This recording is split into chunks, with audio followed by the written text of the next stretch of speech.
rizika yra gerokai didesnė. Yra nustatyta, kad moteris turinčios tam tikrą geną krūtų šeimoje serga vėžiu labai dažnai ir dažnai neišvengiamai. Tai turinčioms vadinamą BRCA geną dabar netgi rekomenduojama profilaktinė mastektomija, kad tas vėžys neatsirastų, kad nebūtų krūties liaukinio audinio.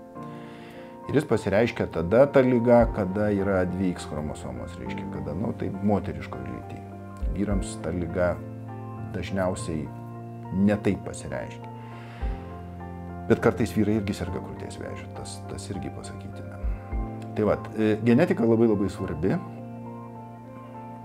bet vėlgi čia atsiranda labai daug vaiko genome dalyvauja ir mama ir tėtis.